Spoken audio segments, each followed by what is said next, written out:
Welcome to another week of Gossip Without Prejudice. My name is John Sosha. Lindsey's name is Lindsey. Hello. A lot has happened, so there has actually been a significant time jump between our first 7 bonus episodes and when we were recording today on February 21st, 2025. For Season 1, Episode 1, we had a preseason where we sort of just figured everything out, figured out what we were doing, ran through a studio that didn't work out, so it was a lot of experimentation, but we are on top now, and I'm excited to say that we had close to 200 downloads in like our first 5 days of putting the podcast live. So first and foremost, Lindsey and I wanted to say thank you so much. Thank you. We had almost no promo and no marketing budget to get this thing off the ground, and we didn't expect to actually be talking to anyone for at least the first 3 to 6 months. Yeah, we just kind of assumed no one would listen. Yeah, and, Lindsey's mom still hasn't even watched the podcast. Yeah, I keep telling her. So I appreciate all of you beating Nancy to the punch. Nancy, watch the podcast. Come on. Time's running short, lady. Yeah, come on, support your daughter. And that means a lot to us. Yes, it really does. In these uncertain times, trust in institutions is at an all-time low, and what we do here is we try and raise awareness about the cracks in the legal system. Other podcasts do a lot better at the legal analysis. We hope to bring you more storytelling. And so I guess what we want to say is thank you. Yes. Like, share, review. If you like what we're doing or what we're trying to do, tell one friend. It's a huge help to us. It has been a few months since we last recorded. In that time, Donald Trump was re-elected 47th president of the United States. Elon Musk and other private interests are, for better or worse, highly involved at the highest levels of the federal government. And there's a lot of uncertainty in the air. Now, if we focus on everything, we will accomplish nothing. So rather than list all the things that have happened since January 2025, I wanted to read a quick passage from Timothy Snyder's On Tyranny, which is a book that I have a lot of respect for. Both fascism and communism were responses to globalization, to the real and perceived inequalities it created, and the apparent helplessness of the democracies in addressing them. Fascists rejected reason in the name of will, denying objective truth in favor of a glorious myth articulated by leaders who claim to give voice to the true voice of the people. They put a face on globalization, arguing that its complex challenges were the result of a conspiracy against the nation. Fascists ruled for a decade or two in the 1940s, leaving behind an intact intellectual legacy that grows more relevant by the day. Communists ruled for longer, for nearly 7 decades in the Soviet Union and more than 4 decades in much of Eastern Europe. They proposed rule by a disciplined party elite with a monopoly on reason that would guide society towards a certain future according to supposedly fixed laws of history. We might be tempted to think that our democratic heritage automatically protects us from such threats. This is a misguided reflex. In fact, the precedent set by the founders demands that we examine history to understand the deep sources of tyranny and to consider the proper responses to it. Americans today are no wiser than Europeans who saw democracy yield to fascism, Nazism, or communism in the 20th century. Our one advantage is that we might learn from their experiences. Now is a good time to do so. And hopefully that's what we can all do together today. On Tyranny, a fantastic book, friend of the podcast. Thanks for reading that. And I wanted to talk a little bit about sort of the vibe in the room. Reading the news, I think both Lindsey and I can feel a lot like drinking from a fire hose. And so we wanted to add to that passage and say that conserve your strength. The Trump administration, or authoritarians everywhere, cause chaos deliberately, controversy, confusion, however you want to put it, pandemonium, because it deepens the shadow they cast in time, in space, and in our consciousnesses during a time when they have not actually yet consolidated the power they need to hang on to that tyranny. And they cling to this perception, particularly right now, because it is a source of strength that they rely on while they erode the civil liberties and checks and balances that protect us. Again, Gossip Without Prejudice exists because we want to shine a light in how the system has failed. We, like many other Americans, want change, but how we do it is often just as important as why. and sometimes we have to look at history to see what lessons we can learn for the future. Lindsey, what do we have on the agenda for today?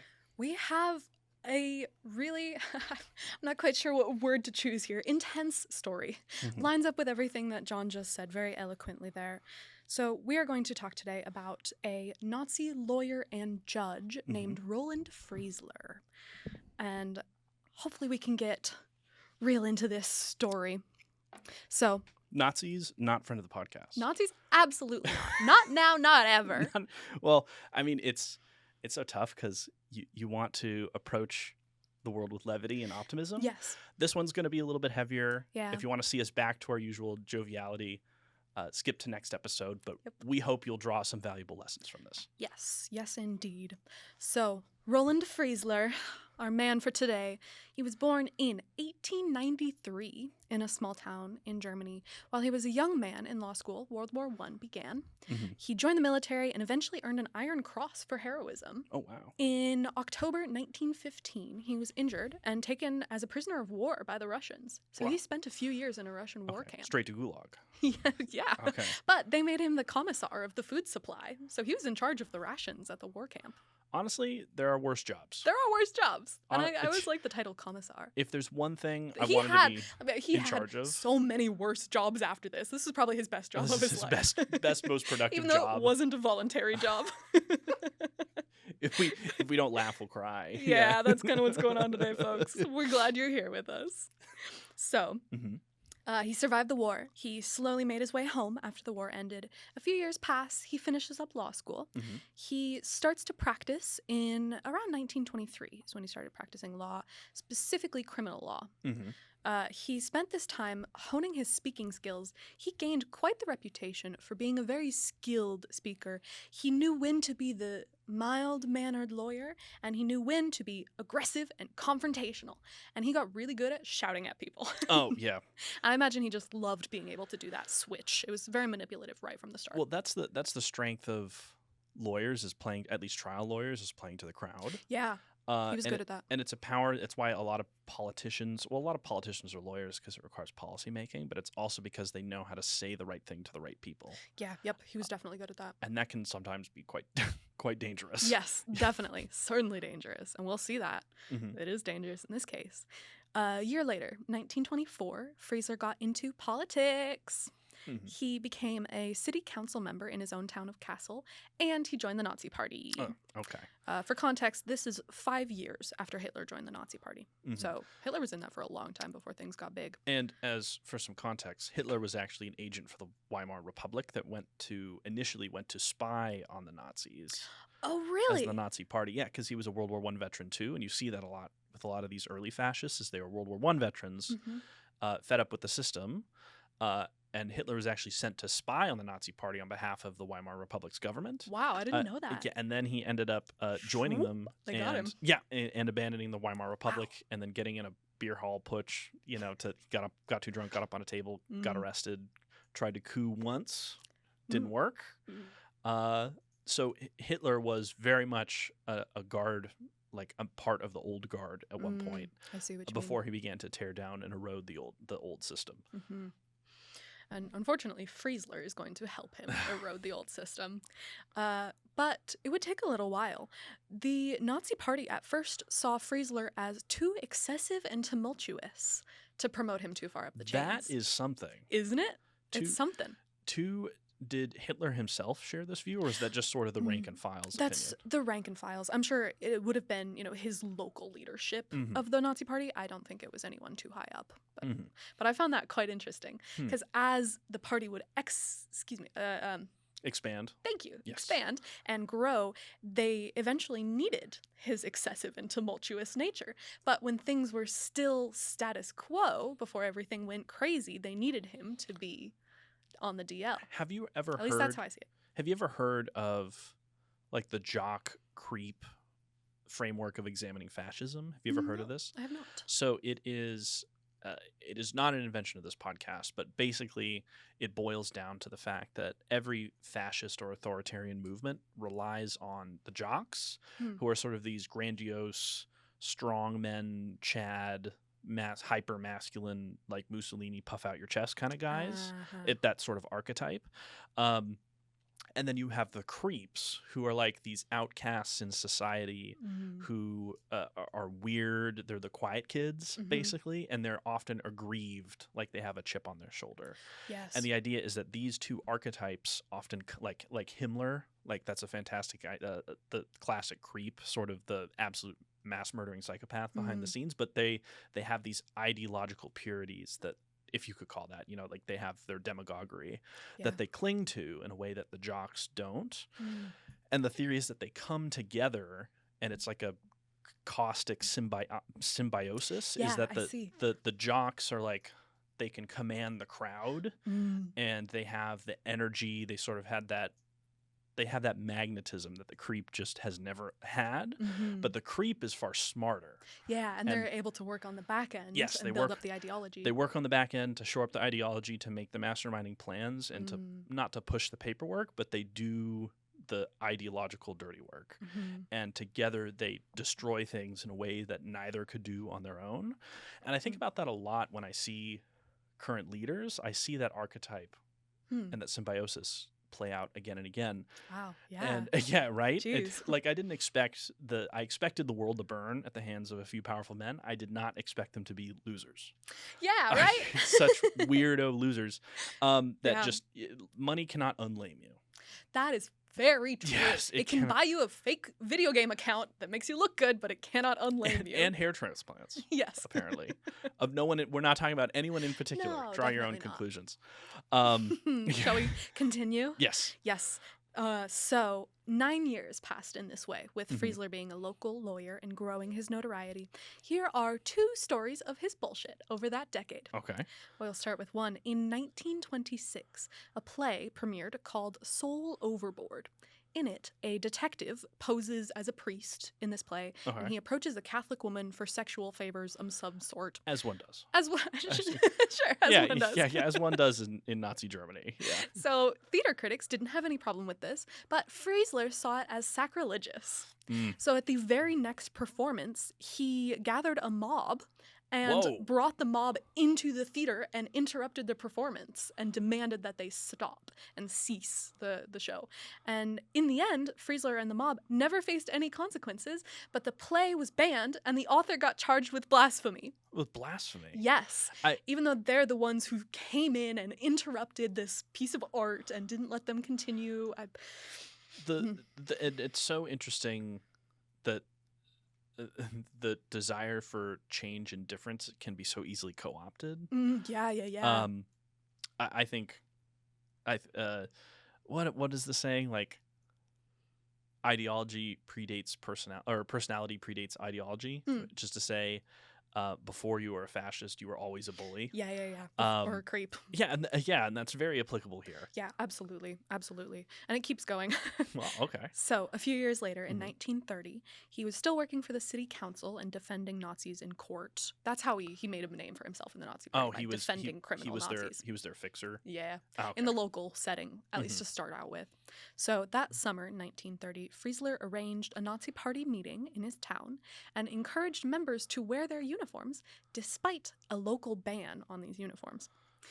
The local Communist Party also had a meeting on that same day, coincidentally, and a violent fight broke out between the Nazis and the Communists. Police were present, but they had been ordered to stand down. And who ordered that? The chief. The chief was Jewish.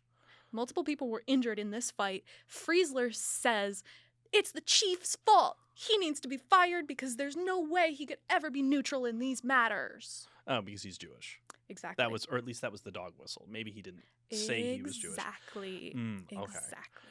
And the presumably, I am interested, because what's so interesting here is that fascist ideologies take real problems and then they sell a fake solution, which makes their grift all the more compelling because the first half of their pitch is true. Yeah, and you have this idea that, this is really going to do something. Yeah, so like here, guessing that the decision by the police to stand down and let everyone just kill each other was probably a genuinely bad one. Probably. But, I mean, they were extremists, but they were still members of the community. Mm-hmm. And then the Nazis co-opted that incident, that mistake of the system, and then were like, the genuine mistake of the system. And then we're like, well, here's this real problem, kill all the Jews, right? And it's the second part, especially as a Jewish person myself, that always predates the serious problem. So like it makes people more susceptible to buy into that seriousness. Yeah. Oh, isn't that crazy? That's just such a weird. So he called for the censure of this police chief. The chief filed a countering complaint. Do you want to guess who won in court? The Nazis. Incorrect. It was the police chief. Thank goodness. Police chief. Yes, he won in this instance. So Freisler was fined 300 marks for his slanderous and hypocritical bullshit. Okay. So in 1930, 1 German mark equaled approximately $4.20 in the U.S. This was before the hyperinflation? Right. So if we calculate that into inflation now, in 1930, it would have been, in U.S. dollars, $1,260. Okay. If you're an American, that's how much you would have paid. But in today's inflation dollars, that is around $23,000. That's actually pretty good. Really? I thought that was so much money. I think that's good that he faced those consequences. True. I worry what he's going to do. He's going to use that to put the system on trial and say like, I stood up for what was right, and they didn't let me. Yeah, and the man put me down, and now look, join the Nazis. He probably carried that bitterness with him in his heart for a long time too. But we shall continue with the story. Now that we understand how Freisler would twist words and lay blame, it's kind of the quintessential Nazi way, from my understanding as someone who's never studied World War II in depth, but like, it's just key, right? So finally, in 1933, Hitler became the Chancellor of Germany. And this is where Freisler was able to start making some waves. He first started working as the Undersecretary for the Ministry of Justice for the state of Prussia. So he was second in command for the Justice Department for a whole entire state. And that's so interesting because up until then he had no experience. This is his first government position other than that city council. So his very first government position coming out of a local criminal law practice was basically the deputy governor. It was like the assistant governor of an entire province. Yes. Or a state of in Germany. And that's so interesting because loyalty in a fascist state is a product in itself, right? We see authoritarianism puts governance to the side and praises like dogma above all else. That actually happened. Trump's personal criminal defense attorney is now, despite having almost no recent government experiences, is now extremely high up in the administration. Thanks. And they do that because fascist power, I'm gonna put out a message of hope here, is ultimately extremely brittle. Yes. It's extremely difficult to suppress the truth systemically across an entire society without men at every level of the government being yes men.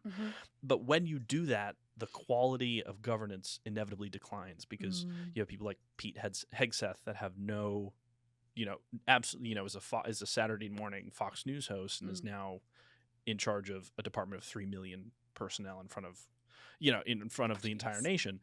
And that should not be surprising. When examining fascism, you should look not towards their qualifications, but towards their loyalty. Men like Kash Patel, who's now the head of the FBI, who was just confirmed. Stuff like that is very common. So honestly, this is fitting the profile. Yeah, it jives. It makes sense.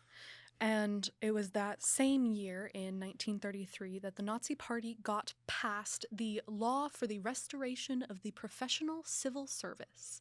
Do you know? Have you? I'm not familiar with this one, but did it ultimately hollow out the bureaucracy and then replace it with people the Nazis wanted? Ding, ding, ding, ding, ding. Okay, that's exactly it. Yeah. So in this particular law, non-Aryan, quote, political opponents were barred from being, non-Aryan and political opponents, so the communists, were barred from being... Or alleged communists. Just anyone they didn't like. Yeah. Assumed to be communists, even. So these folks were barred from professionally working as lawyers, judges, government employees, teachers, professors, tax consultants, musicians, and a couple of more. This was a law in the entire country that wow.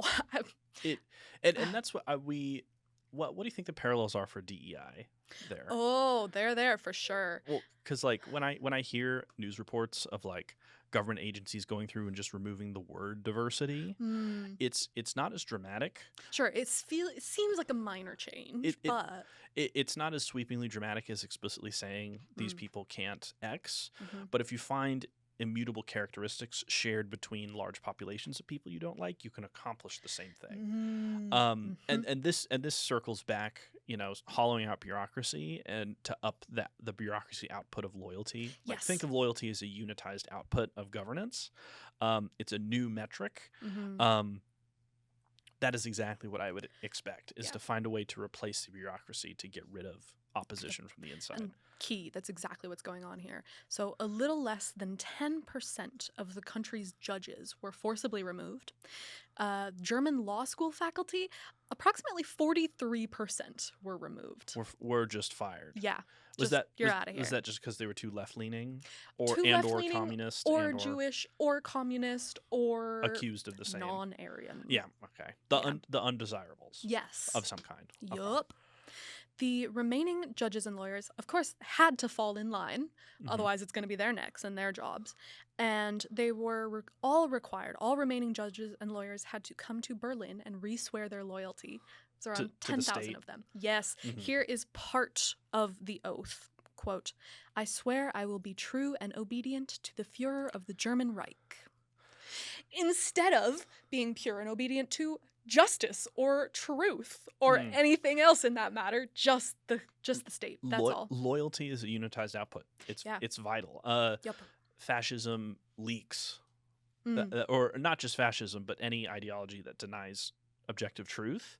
It's so difficult to maintain, and so that's why they almost always resort to such tactics, because if they don't, it falls apart. Yeah, it would have fallen apart faster. Yes. So the same year, 1933, the Academy for German Law was founded. Freisler became the chairman of the Criminal Law Committee and head of the Department of Scientific Studies and editor of the Academy's newspaper. So all of it. It all went through him. All of a sudden, he has all of this ability to be very loud in the new order that they're setting up. He's got the voice along with the power now. Oh, man. Okay. Yup. We're going to go through the next 9 years here. So this is where things started to get really bad. When he came into this massive piece of power. He assisted in implementing the death penalty for juvenile criminals, which is insane to me. Well, that along makes, with everything else here. Historically, that makes a lot of sense, because there were there were White Rose. Have you ever heard of the White Rose poems? Oh yeah, those were young people who were fighting against the party, right? Anti-Nazi leaflets that were handed out, and it turned out to be like a faculty professor and a couple of 20-somethings. Youth resistance was huge in Berlin, and there were actually pictures of protests in 1933 of like entire town squares full of counter-protesters against Nazis. There's also some extremist groups that have topic for another time, called the Iron Front. Ooh. Anyways, the point is, opposition existed, but they often existed in specific populations most of all. And so targeted criminalization of youth to just execute them, or to sentence them to labor that would execute them, in function of the utility of their labor before they expired, that tracks for the historical precedent for that time period. Man. And it goes on. That same year, also, he contributed to the creation of the laws that prohibited Jewish and non-Jewish people from engaging in sexual acts. He supported the euthanasia killing of disabled individuals. He issued the directive that Jewish inmates must wear the identifying badge, and assisted in adjusting the legal standard to include the death penalty and concentration camp imprisonment for Jewish and Polish people, even for minor offenses. Yep. So he was on that front line creating the infrastructure that sent people into the concentration camps. Freisler even looked to the U.S.'s Jim Crow laws for guidance. And as a potential model for Germany's reform, quote unquote. But he eventually decided that they were, quote, primitive, as they failed to provide a legal definition for a black person. Wait, is South Africa going to make an appearance? No, South Africa is not going to make an appearance. Because I was going to ask, I think I know the chain of custody. So that was the same conclusion that the apartheid government in South Oh, Africa came to really? when they turned to Jim Crow also. Jeez. Topic for another time. Yeah. They turned to Jim Crow and they said these are a great start, But they're still too but simple. they are too primitive. That's And so crazy. actually, yeah, seriously. And so there was an enormous amount of labor put into defining race as quote unquote objective reality to Wow. legitimize it based off of the eugenics of the Nazis. Cool. So the reason the apartheid state lasted until, like, depending on how you count, either the early to mid 90s, is because they had picked the most repressive, disgusting, but durable parts of every prior fascist government. So they took the physical segregation and zoning of Jim Crow and mixed it with the ideologism and bureaucracy that the Nazis mastered. Yep. And apartheid South Africa existed during this time, but it did not exist as the spotlight that like the 50s, 60s, and 70s and 80s brought to the table. TV was a big reason why apartheid South Africa fell. Yeah, because once the knowledge is spreading that there's still a country living this popularized backwards. TV, I should say. TV was a thing in like gray TV, but it was more of like, it wasn't the mass media it was. Sure. So that's why I asked, because fascist governments learn from each other and they look to the past. Much how the American founders were no fools and they looked to like the Greek and Roman republics or the democracies of the ancient era. Every single Greek or Roman like republic that we talk about, every one of them collapsed either into monarchy or oligarchy. And so that's why our system is arranged the way it is with checks and balances. I see. And also why we're on this topic today. Yeah. Yeah. Cool. Extra little history. Yeah, monarchy or / empire too, you know. Yeah. For Caesar. Yeah, he crossed the Rubicon and then it was all downhill from there. Seriously. Yeah. All right, back into it. That was all in 1933, everything that I just described. We are now going to fast forward another 9 years into January 1942. This is when the infamous, Wannsee Conference was held. The Bad News Conference. The Bad News Conference. Okay, yep. This is where the Nazi Party decided to formally start their attempt to exterminate the Jewish people. A few months later, Freisler was made the president of the People's Court in Berlin. Oh, This is where he really, this is his biggest. This is the top of his mountain. This is the when he's presiding over a kangaroo court. No, seriously, like the job of this guy was to cast legitimacy, to put lipstick on the pig. Yes. Was his job. Exactly. To pretend that these terrible things that they're doing are politically legitimate. Yep, that's what this is. So the People's Court had been formed way back in 1934. It dealt with everything that could be viewed as contributing to, quote, the disintegration of defensive capabilities. So it's treason, defeatism, work slowdowns, and black markets. That's basically anything the state didn't like. Yes. Anything is saying, you can't do that. Those 4 things alone, work slowdowns in particular. Yeah, isn't that interesting? I was surprised to read that. Well, because it's flexible. That can mean anything. Yeah, right. You could be handing out flyers, and that's a work slowdown. You're not working. You're trying to form a union. Or you're gonna communist. die. Oh, yep, communist, and now you're out of there. Yeah, those they almost don't even need any more categories. They could find a way to make any 4 of those apply to almost anyone. Catch this. This is crazy to me. Joseph Goebbels. I'm not quite sure. Goebbels, thank you. I think. Joseph Goebbels wrote of the People's Court, quote, "The state must ward off its internal foes in the most efficient way and wipe them out entirely. The idea that the judge must be convinced of the defendant's guilt should be discarded completely. The criminal must know beforehand that he will lose his head should he assault the foundations of the state." Innocence proves nothing. Yeah. That the clear statement of guilty doesn't mean anything anymore.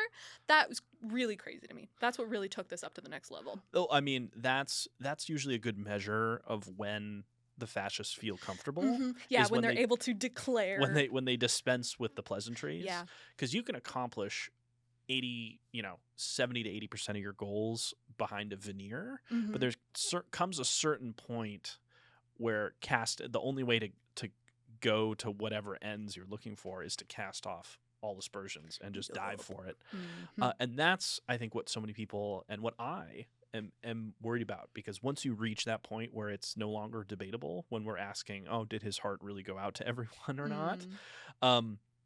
Once we've reached that point, it's too late. Yeah. Yeah. You can only preempt fascism. You cannot. Yeah, you can really only preempt it if you want to keep the current system intact. Otherwise, if it goes any farther, you've pretty much got to. Violence remains one of the few recourses of a true fascist regime. That was the only recourse in this chance. Yes, that's exactly. For sure. Once Freisler was in charge of the People's Court, it became a waste of time to send those found guilty to prison, and that they should simply be put to death. That's what Freisler believed. Oh my God. He was the highest power in the People's Court for 3 years. Freisler, in those 3 years, sentenced around 5,000 people to death. And what years were this specific? I know the 9-year period, but which 3 years? Yeah, this was 42, 43, 44. I'm guessing that did he survive the end of the war? We're gonna come to it. Oh, okay, perfect. Okay, hell yeah. Okay, that's I know, yeah. That's first good news today. That's the one good part about this story. All right. So where were we at? Roland Freisler is in charge of the People's Court. During his 3 years, he sentenced around 5,000 people to death. This court existed for 11 years total. So, and you said 1932, 1933.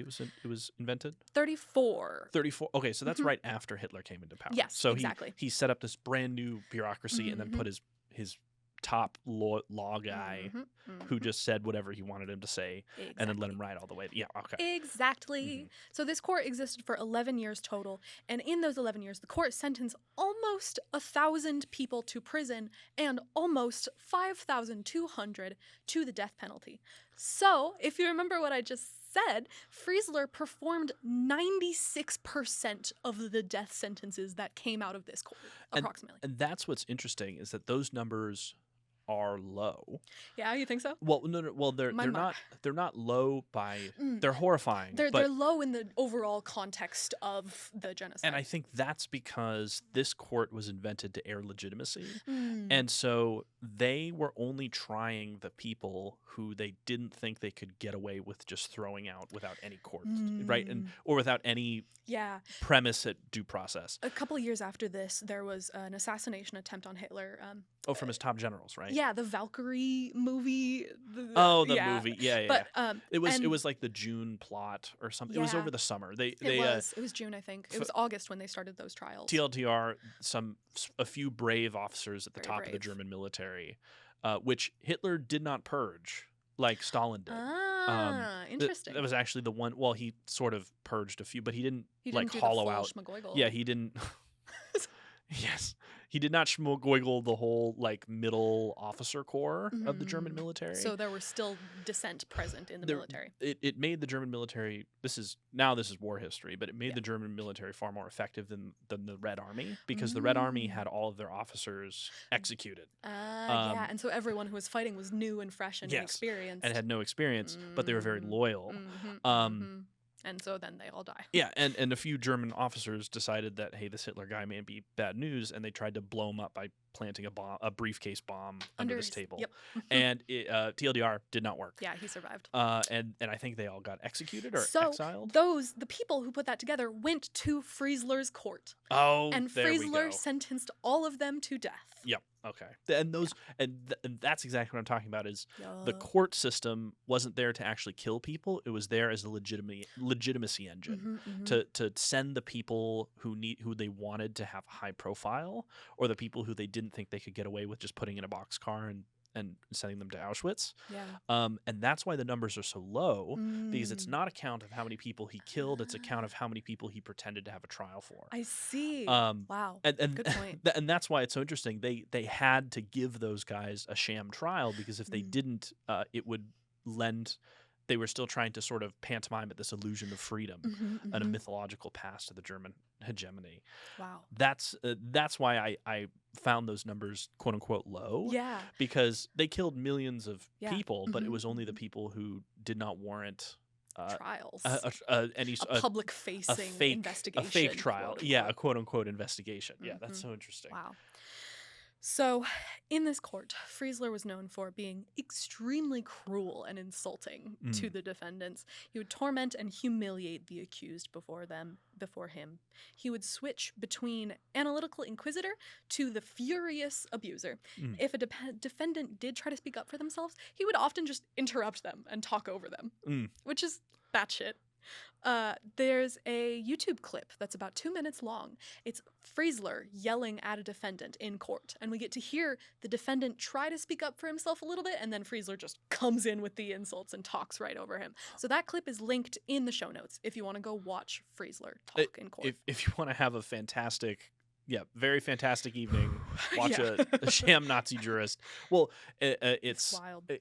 It's manufactured legitimacy. Yes, exactly. And with that rage, he gets to incite all of the rage around him. And well, he also gets to pantomime the strength of the state. Yeah. Because the defendant is in that courtroom, but so every time you put someone on trial, the system, whether it's acknowledged or not, is on trial with them. In a democracy or a stable system, that never comes up because no one ever points the finger directly at the system. But in a system that is starting to degrade, the defendants or has already degraded and slipped into authoritarianism, the court itself is scared, whether they admit it or not, to let the defendant talk too much because it might make the state appear brittle, and perception is reality.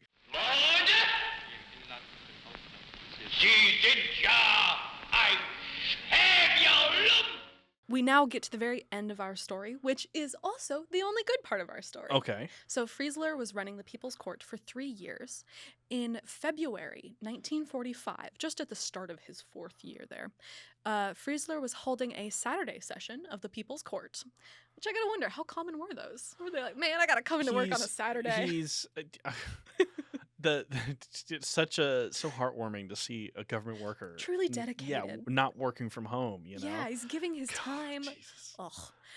So, but this was a particularly eventful Saturday. Okay.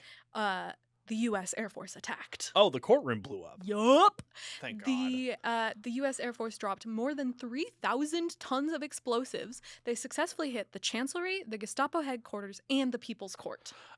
Okay. So Gestapo, the Chancellery, did they hit the Reichstag or did they leave that standing? I didn't see anything for that for this one.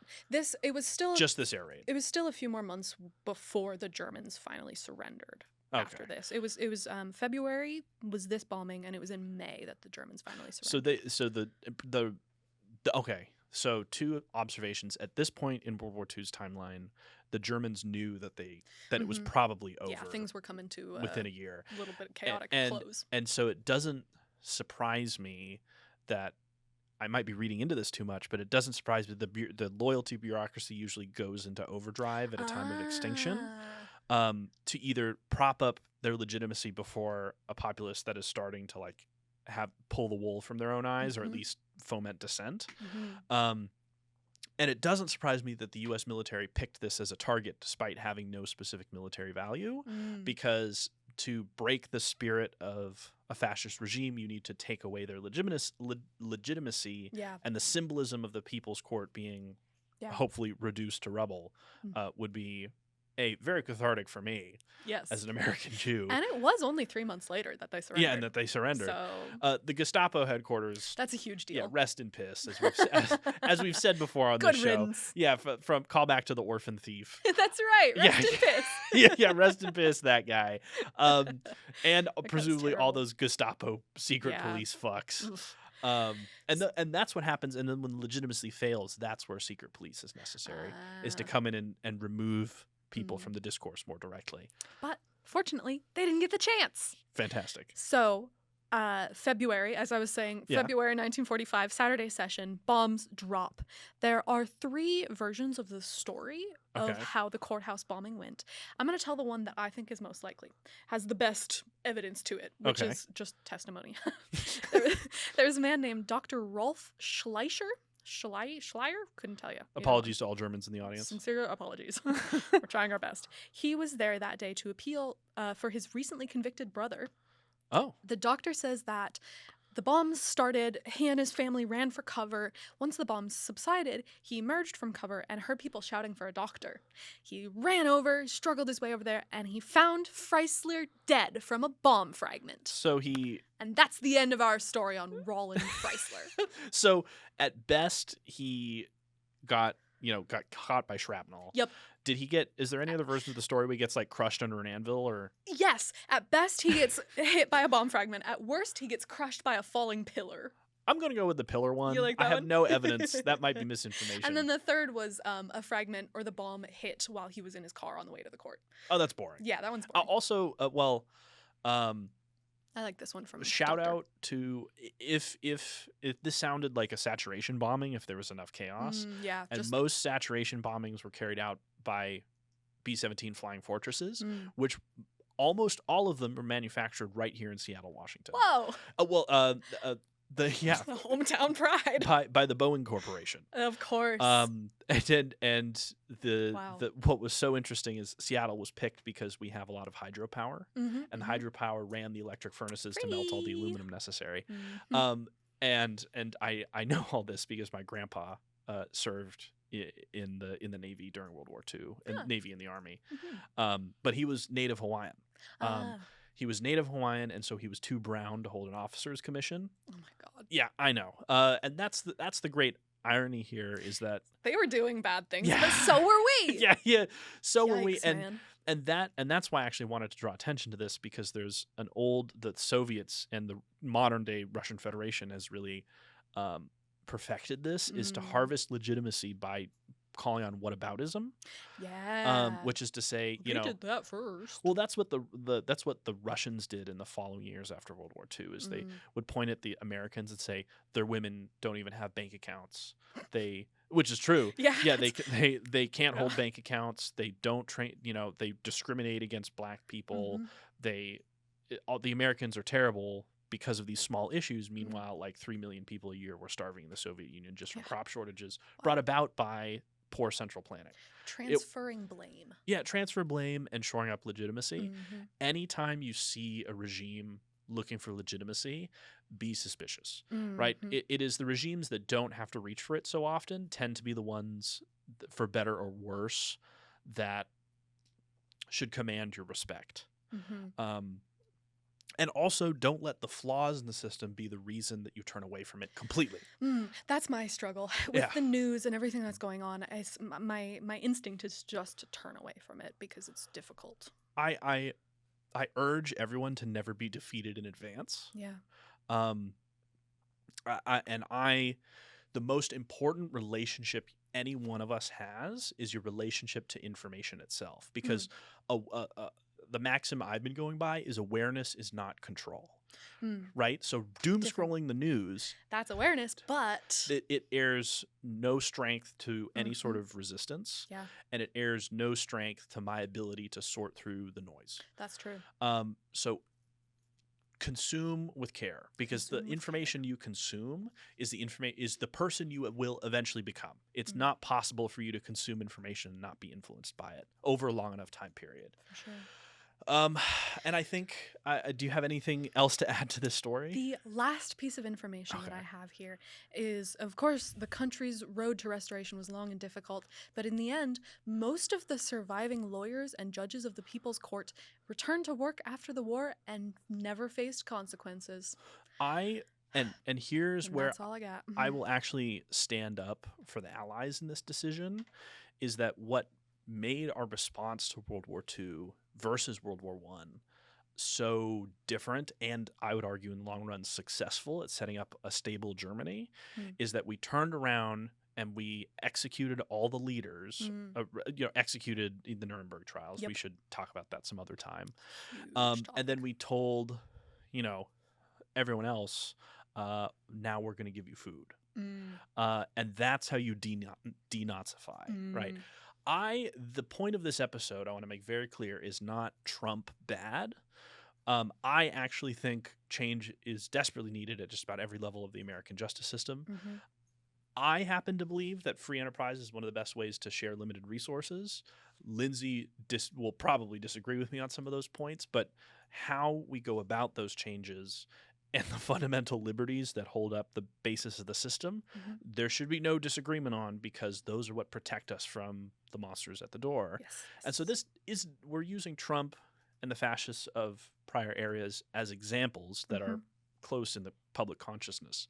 But it's not about him, right? There will be in 80, 100, 200 years another man just like him, and that's what we want to focus on. Yes. We become less free the more ways that our system is unable to make us prosperous, because people become willing to turn to anything. And they have to choose survival Yeah. instead of justice. So the current U.S. unemployment rate is somewhere between 3% and 4%, somewhere around there. I'd have to check the stats, but it's very good on paper. Yeah. But my criticism of the current system is that when you account for people who are employed but not making enough, or who are employed and looking for better jobs but can't find it, the number jumps, depending on how you count, to somewhere around 27 to 32%. Wow. One in three Americans, and that's just the people with jobs. It speaks nothing to affordability. It speaks nothing to healthcare, to housing, to access to justice. We have a system. As someone who is in leadership at a law firm, I think we have a system where you can get all the justice you can buy.